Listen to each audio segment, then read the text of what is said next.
Abra sua Bíblia em 1 Crônicas, capítulo 21. A partir do versículo 1 diz assim: Então Satanás se levantou contra Israel e incitou Davi a numerar Israel.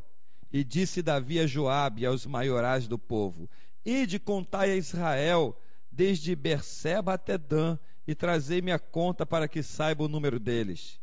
Então disse Joabe: O Senhor acrescente ao seu povo 100 vezes tanto como é. Porventura, ó rei, meu senhor, não são todos servos de meu senhor? Por que procura isso, meu senhor? Por que seria isso causa de delito para com Israel? Porém, a palavra do rei prevaleceu contra Joabe, pelo que saiu Joabe e passou por toda Israel, e então voltou para Jerusalém. E Joabe deu a Davi a soma do número do povo, e era todo Israel 1.100.000 homens, dos que arrancavam espada, e de Judá 470.000 homens, dos que arrancavam a espada. Porém os de Levi e Benjamim não contou eles, porque a palavra do rei foi abominável a Joabe. E esse negócio também pareceu mal aos olhos de Deus, pelo que feriu a Israel. Então disse Davi a Deus: Gravemente pequei em fazer tal coisa, porém agora ser servido de tirar a iniquidade do teu servo, porque procedi muito loucamente. Falou, pois, o Senhor a Gade, o vidente de Davi, dizendo: Vai e fala a Davi, dizendo: Assim diz o Senhor, 3 coisas te proponho, escolhe uma delas para que eu te faça. E Gade veio a Davi e lhe disse: Assim diz o Senhor, escolhe para ti ou 3 anos de fome, ou 3 meses de consumas diante de teus adversários, e a espada de teus inimigos te alcance, ou 3 dias a espada do Senhor, isto é, a peste na terra, e o anjo do Senhor destrua todos os termos de Israel. Vê, pois, agora que resposta hei de levar a quem me enviou. Então disse Davi a Gade: Estou eu em grande angústia, caia eu, pois, nas mãos do Senhor, porque são muitíssimas as suas misericórdias, mas que eu não caia nas mãos dos homens. Mandou, pois, o Senhor a peste a Israel, e caíram de Israel 70.000 homens. Aleluia. Como uma decisão errada pode causar um estrago gigantesco. Tem pessoas que tomam decisão ou decisões arbitrariamente. Tomam decisões como quem toma um copo com água, sem consultar Deus, sem esperar em Deus, sem ter um propósito diante de Deus. E olha aqui o que Davi fez. Estava ele lá sentado no castelo, tinha nada para fazer, chamou Joabe, né? E mandou ele contar quantos do povo sacavam a espada. Porque Davi, ele via quantas vitórias Deus estava dando, vitória. Só que a vitória que Deus dá não é pela habilidade dos que sacam a espada, é pela obediência à sua própria palavra. Então ele foi contar. Joabe ainda tentou repreendê-lo, tentando fazer ele desistir disso, mas o coração dele estava obstinado a cometer esse delito, e ele insistiu, resistiu a Joabe e mandou Joabe contar. Resultado: isso pareceu mal aos olhos do Senhor, e Deus manda logo Gade, o profeta, vidente, aí é o profeta, né? Era chamado de vidente naquela época. Manda logo Gade, o vidente, o profeta, ir até ele e falou: 3 coisas eu te proponho. Olha só que coisa terrível. 3 coisas te proponho, escolhe uma delas para que eu te faça. Ou 3 anos de fome, ou 3 meses te consuma diante de teus adversários, a espada de teus inimigos te alcance, ou 3 dias a espada do Senhor, isto é, a peste na terra, e o anjo do Senhor destrua todos os termos de Israel. Vê, pois, agora que resposta hei de levar a quem me enviou. Davi era muito conhecedor de Deus. Ele tinha um conhecimento de Deus muito grande, intimidade com ele. Então Davi falou: se eu cair na mão do Senhor, o Senhor tem misericórdia de mim. O Senhor é Deus de misericórdia, mas se eu cair na mão dos homens, Os homens não vão ter misericórdia. Então Gade foi lá e apresentou diante de Deus. Se apresentou diante de Deus, está entregue aí a proposta. Quantos caíram? 70.000 pessoas. Olha o versículo 14. 70.000 homens morreram. 70.000 entre homens, mulheres, crianças. 70.000 israelitas. Morreu por causa de uma decisão errada de um homem. Ele decidiu fazer um censo em Israel, fazer a contagem de quantos homens sacavam a espada. Joabe ainda tinha dito: olha, quer por pouco, quer por muito, não, o Senhor não tem tido misericórdia, o Senhor não tem cuidado, o Senhor não tem dado vitória. Ele resistiu.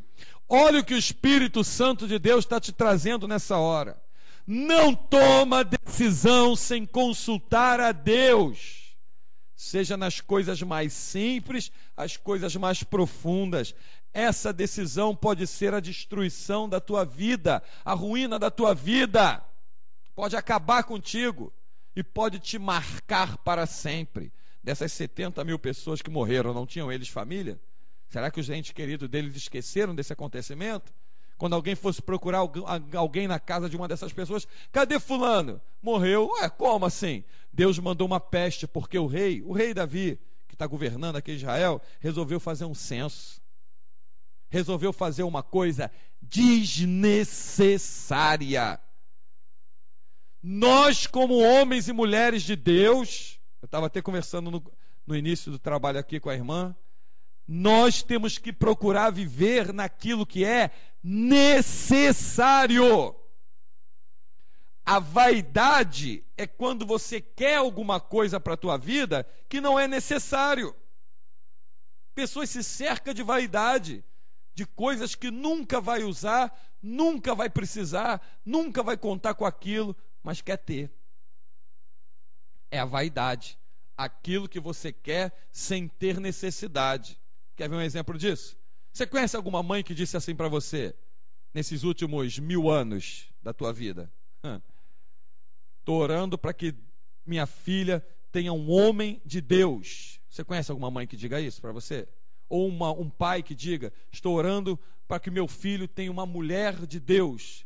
Estou orando para que minha filha seja cheia da palavra, tenha entendimento, seja uma varoa aprovada. Ou pai ou a mãe dizendo: estou orando para que meu filho se encha da palavra, como diz Eclesiastes 12, lembra-te do teu Criador no dia da mocidade, antes que venham os maus dias. Estou orando para que minha filha permaneça, ou que meu filho permaneça, ou que... Tu já ouviu alguém dizer isso? Você não conhece pessoas que digam isso. Por quê? Porque eu conheci já mulheres dizendo: quero que minha filha case com um médico. Eu conheci uma mulher, uma família, que empurrou a filha para um casamento com um homem que mais parecia pai da menina do que marido. Porque o homem era médico e tinha muito dinheiro. Acabou com a vida da menina. Acabou. A menina amava um rapaz aqui no estado do Rio de Janeiro, se mudou para outro estado, e por pressão da família, porque viu que o cara tinha dinheiro, forçou a barra. Isso custou caro para a menina, pagou caro por isso. E quantos exemplos assim a gente não tem na sociedade? Decisões erradas. A tua decisão não vai mudar o que se passou, mas a tua decisão pode implicar no que possa vir a acontecer. Guarda isso. Toda decisão no presente é tomada visando o futuro. Não existe decisão em que você olhe para trás. Toda decisão é para olhar para frente. Davi tomou uma decisão. Conta aí quantos tem armado. Daqui a pouco pode pintar outra guerra aí, né? Porque a gente tem conseguido vitória. E Joabe disse: Senhor, se por poucos ou por muitos, o Senhor nos tem dado vitória, o Senhor tem estado conosco, o Senhor tem... Decisões, gente. A nossa vida é movida por decisões. Você tem que tomar a decisão certa. E como eu faço para tomar uma decisão certa? Só tem com uma condição de que a minha decisão seja certa: eu ouvindo Deus falar comigo. Deus falou comigo, pode todo mundo dizer o contrário, podem falar o que quiser, eu vou no que Deus falou, a minha decisão está em cima do que disse Deus. Acabou, não tem como, ninguém vai mudar isso. Você não tem que ouvir nem pai, nem mãe, nem marido, nem esposa, nem filho, ninguém. Deus falou comigo, eu quero andar no que Deus falou comigo. Você vai bem, vai ser bem sucedida. Mas uma decisão naquilo que Deus não falou contigo vai trazer destruição e ruína sobre a tua vida. E detalhe, ruínas que possam te marcar para sempre. Eu acredito que Davi nunca mais esqueceu desse acontecimento. Tenho certeza. Davi, ele nunca mais esqueceu de que ele tomou uma decisão sem consultar a Deus e pagou caro por isso. Pagou caríssimo. Ananias e Safiras, Atos capítulo 5, tomaram uma decisão, cogitaram no seu coração. Presta bem atenção que no começo da leitura aqui da 1 Crônicas 21, observe que eu vou ler para você o início. Então Satanás se levantou contra Israel e incitou Davi a numerar o povo. Muita gente toma decisão de acordo com o que deseja Satanás. Preste atenção, está escrito aqui, ó, leia aí no começo. Satanás incitou. Como é que Satanás incita uma pessoa a tomar uma decisão? É mostrando para a pessoa que não tem como dar errado a decisão que ela está tomando. Ela pode tomar. Davi achou que não tinha problema. Sou rei, tenho dinheiro, tenho riqueza, tenho muitas vitórias, o povo me aclama, o povo me reconhece, quero ver quantos sacam da espada aí. É uma ordem do rei, mandando para que todos olhassem para ele. Satanás incitou Ananias e Safira a mentir para Pedro. Venderam a propriedade deles e combinaram, dizendo que tinham vendido por tanto, e aqui está o dinheiro, toma. Primeiro lá foi o marido, contou para Pedro a mentira. Olha, fizemos tudo conforme o Senhor mandou, está aqui o dinheiro, tá? Pedro, tu não mentiste a homem, disse Pedro. Ananias foi até Pedro e Pedro disse, tu não mentiste a homem, tu mentiste ao Espírito Santo de Deus. Ele caiu duro na hora. Depois a mulher, sem saber de nada, foi lá e contou a mesma história de mentira. Fizemos tudo conforme o Senhor mandou, está aqui, vendemos a propriedade, está aqui tanto. Vocês vendendo, o dinheiro não ficaria com vocês? Repartindo, vocês não seriam beneficiados? Aí Pedro dá aquele discurso. Por que vocês combinaram para tentar o Espírito Santo? Quem fez isso? Olha, os homens que foram sepultar o teu marido estão aí na porta para sepultar você. E na mesma hora ela caiu. Elas combinaram. Viram que a propriedade deu muito dinheiro, guardaram. Satanás incitou, isso é muito dinheiro. Sabe por que tem pessoa no reino de Deus que não enriquece? Porque a pessoa dá o dízimo e olha para o dízimo. Poxa, meu dízimo é R$1.000. R$1.000 é muito dinheiro. Se R$1.000 é o teu dízimo, é porque você ganha R$10.000. 9.000 está na tua mão. Poxa, se Deus me abrir a porta da riqueza, se Deus me abrir a porta da prosperidade, se Deus me abrir... Malaquias 3. Por que me rouba o homem nisso? Nas ofertas alçadas, no dízimo e nas ofertas. Se tu não tem pena de entregar para a obra e para a causa do Evangelho o teu dízimo de R$1.000, tu integraria um dízimo de 1 milhão? De maneira nenhuma. Dízimo de 1 milhão é 100 milhões. Tu integraria? De maneira... Não, perdão, é 10 milhões, né? Dízimo de 1 milhão é 10 milhões. Não é isso? Você não entregaria de maneira nenhuma. Não entregaria. A pessoa não é o entregar a quantidade, é saber o valor do que está fazendo. Você entende como as coisas se passam?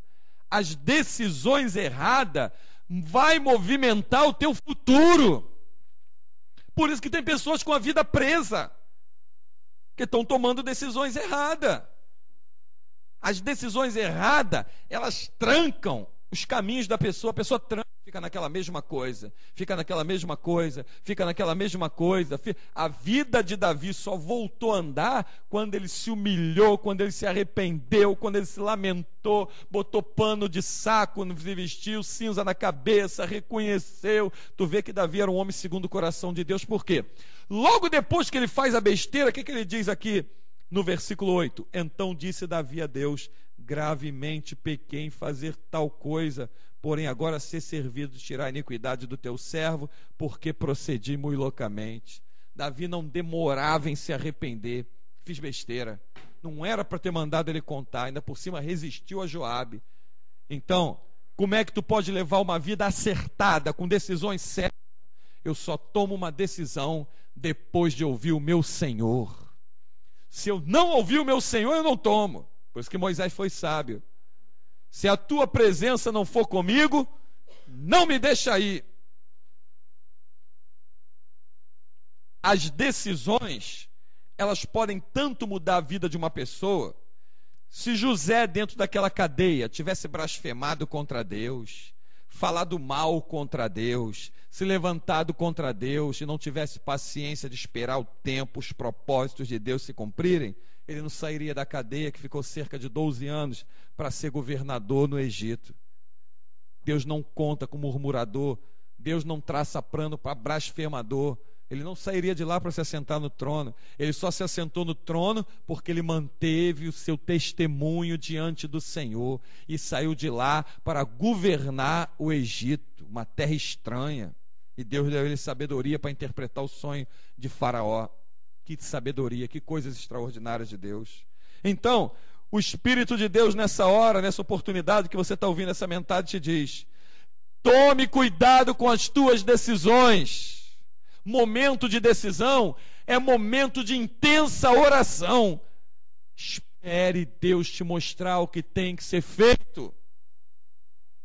Porque se você fizer o que Deus não mandou, ou fizer algo sem consultar ao Senhor, você vai pagar caro, e vai pagar muito caro, e vai te acompanhar para o resto da tua vida o sofrimento por aquele ato. Davi tomou outra decisão. Mandou colocar Urias, o capitão Urias, na frente da batalha, onde ele saberia que Urias seria alvejado. Não deu outra, veio a notícia, Urias morreu. O que Davi fez? Mandou pegar a então, agora mulher de Urias, Betseba. Mandou pegar ela, se deitou com ela, engravidou ela, teve um filho. Aí vem o profeta Natã. Contou aquela parábola da ovelha para ele, de um homem que tinha uma, tratava com carinho, e outros que tinham muita. Esse que tinha muita pegou de que só tinha um. De que ele é digno? Ele é digno de morte. Me diga quem é que eu vou mandar matar. Esse homem é você, Davi. Rapidamente de novo, ele: pequei contra o Senhor. Se humilhou. Deus perdoou? Perdoou. Mas a criança Deus levou. Davi ia esquecer que uma criança foi arrancada dele? Nunca mais ia esquecer, por causa de um erro que ele cometeu? Não, mesmo Deus, depois tendo lhe dado graça, usado de misericórdia, depois de Betseba nasceu quem? Salomão, a quem veio edificar a casa do Senhor, como era o sonho de Davi. Outra coisa, as decisões erradas vão te privar de momentos de alegria que você teria se tomasse a decisão certa. Sabe o que mais Davi esperava no seu ministério? Edificar a casa do Senhor. E Deus disse: isso não. Isso não, você não, o teu filho vai, mas você não. Não deixou Davi edificar a casa do Senhor. Quem edificou, ele tinha feito tudo, ele estava com a madeira, ele estava com tudo preparado, ele tinha dinheiro, ele já tinha feito estratégia. Na hora Deus disse: não, você não. Você não. Então, minha irmã, meu irmão, a tua decisão certa hoje pode abrir uma enxurrada de bênçãos e prosperidades no teu caminho. E a tua decisão errada pode te trazer uma série de consequências. Muitas consequências que você não vai ter como voltar atrás, nem se livrar delas. Muita gente, se você for no presídio, visitar os presos lá, observe, todos eles que estão lá, foi por causa de uma decisão errada que tomou. Ah, eu não era ladrão não, mas me convidaram para roubar, disse que não ia dar problema nenhum, eu estava precisando de dinheiro. Resultado, atrás das grades, anos e anos lá dentro. E outro, eu estava me envolvendo, eu espanquei, eu fiz, atrás das grades. Matei porque eu precisava de dinheiro, atrás das grades. Toda decisão errada tem um peso terrível. Imagina: Senhor, eu estou pensando em assaltar um banco. É da tua vontade? Interessante que ninguém vai perguntar isso a Deus, por quê? Porque a pessoa sabe quando está fazendo coisa errada. A pessoa sabe quando tomou a decisão errada. A pessoa sabe. Ninguém toma uma decisão errada enganado. Porque todo mundo que toma uma decisão errada sabe que ali tem consequências. Quer ver? Camarada decide botar um trabalho de macumbaria na encruzilhada. Que hora que ele faz isso? Meio-dia, quando está passando gente para lá e para cá? Ele vai à meia-noite para um lugar deserto, de preferência um cemitério. Por que ele procura a noite, que é a hora das trevas, da escuridão, e vai para um lugar deserto? Porque ele não tem desejo de ser visto por ninguém. Se ele estivesse fazendo uma coisa certa, ele não se incomodaria que os outros estivessem vendo. Ele sabe que está fazendo coisa errada. Por isso ele não gostaria que ninguém o visse naquela situação. O diabo é sujo. Ele incita, ele dá as sugestões. O diabo não tentou Jesus, mostrando para ele as glórias desse mundo, as riquezas dele, tentando Jesus para que Jesus transformasse pedra em pães, para que Jesus pulasse do alto de um pináculo, saltasse de lá, pulasse, enfim, tentasse a Deus. O diabo não tentou. Jesus disse o tempo todo o quê? Está escrito, Satanás. Está escrito, Satanás. Está escrito, Satanás. A decisão do mestre foi baseada no que Deus deixou escrito. Então, as nossas decisões para termos uma vida vitoriosa em Cristo Jesus é tomar decisão pelo que está escrito. Está escrito aqui na palavra de Deus.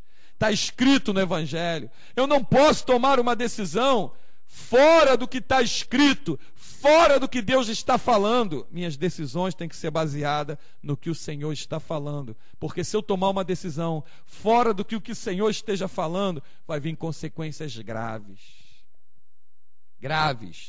e essas consequências podem te acompanhar todos os dias da tua vida.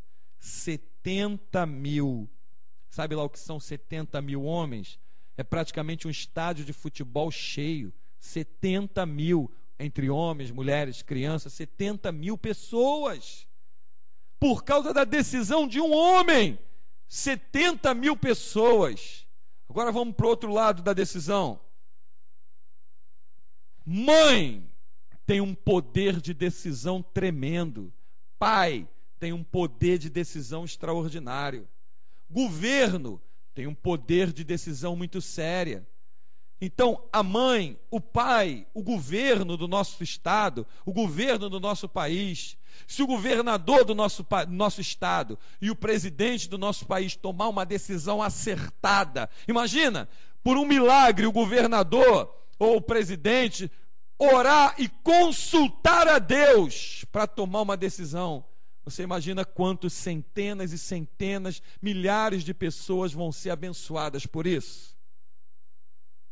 Mas como a decisão deles é visando o bolso deles, eles não vão consultar Deus. Eles acham que já sabem o que tem que fazer. Por isso que o povo, num país tão rico como o nosso, vive debaixo de miséria. Vive debaixo das pontes. É mãe pedindo esmola no meio da rua para sustentar, matar a fome de um filho. Então, a decisão certa, ela te leva a ver a glória de Deus. A decisão errada, ela vai trazer uma série de consequências contra a tua vida. A mãe que orienta o filho ou a filha a tomar decisões consultando a Deus, vai ver o resultado, que é uma vida de vitória. O pai que orienta o filho ou a filha tomar decisões consultando a Deus, vai ver os filhos debaixo de uma vida de vitória. Quando você aprender a consultar o Senhor e deixar o Senhor falar, você vai ver que tudo que Deus tem para a gente é caminho de vitória. Deus se agrada quando Ele vê que antes de você decidir, você quis ouvi-lo. Eu vou ouvir Deus, depois vou ouvir você, depois vou ouvir. Não. Basta ouvir ao Senhor. O que Deus falar, está falado. Deus falou, eu não consulto mais ninguém. Eu consulto ao Deus Criador. Eu preciso andar no que Deus está falando para ver o resultado lá na frente. Não interessa se todo mundo está dizendo ao contrário, não interessa. Deus falou, você vai ter uma vida de vitória. Vida de vitória, só no que Deus falou. Decisão, só no que Deus falou. E no que Deus fala, tem bênção para você, para a tua casa e para uma multidão de pessoas que esteja no teu caminho. Então, momento de oração, de decisão, é momento de oração. É momento de se humilhar diante de Deus e deixar Deus falar. Esperar Deus mostrar. Porque o resultado final, diante do que Deus fala, é bênção. Mas aquilo que tu faz, incitado pelo diabo, é destruição. Agora eu vou te dar 7 coisas que você não tem que tomar cuidado antes de tomar uma decisão. E outras 7 que você precisa ter. Primeiro, que você não pode fazer para tomar uma decisão. Vai dar errado. Primeiro, é se você não consultar a Deus. De cara, essa vai dar errado. Outra, tem pessoas que tomam decisões levada por emoção. Vai dar errado. Emoção é algo de momento, a emoção passa. Naquele momento você está emocionada, se você decidir, vai te prejudicar. Terceira, pessoas que tomam decisão em momento de ira. A ira dura só um momento, ela vai passar também daqui a pouco, e você vai ver a consequência do que tu fez. Quarto, pessoas que tomam decisão precipitadas. Decisão precipitada vai te levar a consequências graves. Quinto, pessoas que tomam decisão por impulso momentâneo. Já viu aquela coisa de momento? A pessoa fala e nem pensa no que está falando. Sexto, pessoas que tomam decisão para tentar atingir o outro. Isso é um perigo danado. Você acaba envolvendo um monte de gente nisso. E sétimo, para finalizar, pessoas que tomam decisão para destruir a vida do outro. Aí ela não somente quer atingir, ela quer destruir. Eu sei que se eu fizer isso, Davi tomou essa decisão. Decidi, mande Urias ficar na frente daquela batalha, nesse lugar aqui, ó. Está aqui a carta, manda. Decidi, destruiu Urias, destruiu a casa dele, e ele tomou a mulher de Urias, como era o desejo do coração dele. Agora, 7 coisas que você precisa tomar a decisão. Primeira dela, consultar a Deus. Essa é a número 1. Consulte a Deus, consultando a Deus. Segundo, espere Deus falar. Terceiro, fique atento aos sinais que Deus te dá. Quarto, não esqueça que Deus tem maneiras de falar contigo e comigo. Ele fala de multimaneira conosco. Quinta, veja se essa decisão é para glorificar o nome do Senhor. Sexto, veja se essa decisão vai prejudicar ou abençoar a tua vida espiritual. E sétimo, veja se essa decisão vai não somente alcançar você, mas os que estão próximos de você. Então, quem pensa assim, quem decide assim, vê a glória de Deus, vê os acontecimentos, vê milagres, vê maravilhas. Já observou que ninguém toma decisão pensando no outro? Sempre a decisão é tomada pensando primeiro em si. Que Deus tenha misericórdia de nós e que nós nunca venhamos cometer esse erro que Davi cometeu por vaidade. Por vaidade. Não, vamos viver naquilo que nos é necessário. O que é necessário para você ter? O que é necessário para você ter em casa? O que é necessário para você comer? O que é necessário para você beber? O que é necessário para você viver? Tem pessoas que têm mantimentos que se estragam todo mês. Por quê? Compram coisas sem necessidade e não é capaz de pegar um mantimento e dar para quem está com fome. Deixa estragar, apodrece, mas eu não dou para ninguém. Não tem gente que age assim? Joga fora. Olha lá no Ceasa, aqui no Rio de Janeiro. Toneladas de alimentos são jogados no lixo. Por que eles não abaixam o preço do alimento, que é mais gente com condição de comprar? Ele bota o preço pensando nele. Então, não cometa o erro que Davi cometeu. Deixa Deus ser Deus na tua vida e aprenda a tomar decisões certas. Senhor, eu não quero dar um passo sem a tua direção. O que eu tenho que fazer? O que eu faço? Você imagina como é que a família de Abraão reagiu quando ele disse: eu vou sair de casa? Que isso? Que loucura, sair de casa? Família de Abraão, pelo que nós entendemos, era uma família de condição financeira boa. Eles tinham uma fábrica de ídolos, fabricavam ídolos, tinham condições financeiras. Abraão ouviu a voz de Deus dizendo para ele: sai do meio da tua parentela. E ele obedeceu. Imagina os parentes perguntando: tudo bem, você vai sair, mas vai para onde? Não sei. Ele não sabia mesmo. Porque Deus falou: vai para a terra que eu te mostrarei. Só depois que ele saiu é que decidiu certo em obedecer a Deus, é que vem as consequências. Por onde ele passava, Deus o abençoava, Deus o enriquecia, Deus o fazia prosperar, não somente a ele, quanto àqueles que estavam à volta dele. E Ló, o sobrinho dele, só foi livre e poupado por causa da decisão certa de Abraão. Na hora que apareceu 2 caminhos, Abraão falou: pode escolher primeiro, porque eu sei que para onde eu for, o Senhor vai estar comigo. Por quê? Porque Deus já tinha dito para ele. Deus já disse para ele. Ele não o escolheu por vista, nem por aparência. Foi pelo meio das pedras e foi próspero. Amém? Seja próspero em Cristo Jesus, tomando decisões certas, consultando a Deus, perguntando se Deus está no negócio, e tu farás prosperar o teu caminho. E que o Deus de paz, que é digno de glória, de honra, de louvores e majestade, qual eu sou digno e necessitado e dependente eterno, te abençoe em Cristo Jesus. Amém e graças a Deus.